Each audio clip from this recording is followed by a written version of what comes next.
वालेकुम guys, welcome back to channel. I hope कि आप फिट एंड फाइन होंगे। अल्लाह ताला इंदा भी आपको फ़िट एंड फाइन रखिए। तो आज मैं आप लोगों के साथ एक और बेस लेके आई हूँ जो कि बहुत ही लॉन्ग लास्टिंग है और ये मेरे पास मैक वालों की बेस है और इसमें आपको फैक भी मिल जाती है और ओरिजिनल भी मिल जाती है। आपने ये इस तरह की मैक वालों की होती है। ये मेरे पास नेचुरल कलर है और जो हमारी ओरिजिनल होती है, जब आप इसको इस तरह लगाएंगे तो आपको ये देखें इस तरह मिलेगी।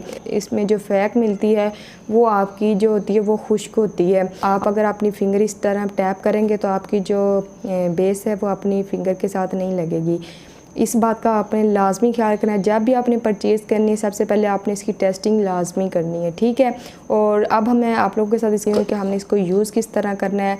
अगर आप चाहें तो इस फिंगर के साथ भी इसको यूज़ कर सकते हैं, अगर आप चाहें तो आप स्पंज के साथ भी यूज़ कर सकते हैं।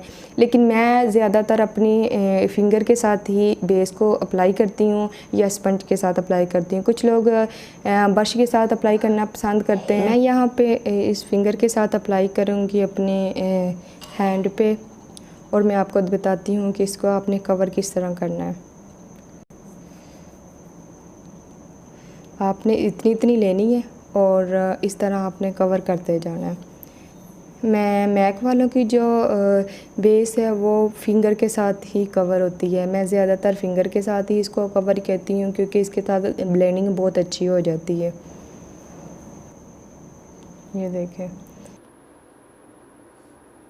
ये देखें मैंने यहाँ पे इसको कवर कर लिया है। तो अब इसके ऊपर मैं पेनकेक यूज़ करूँगी।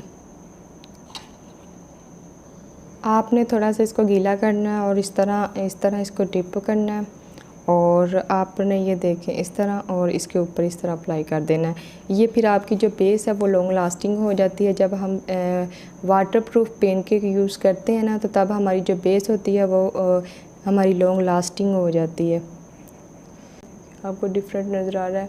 तो आई होप कि आपको मेरी वीडियो अच्छी लगी होगी। तो इसको लाइक भी कर दें और सब्सक्राइब भी कर दें। इंशाल्लाह मिलेंगे नेक्स्ट वीडियो में। तब तक अल्लाह हाफिज़।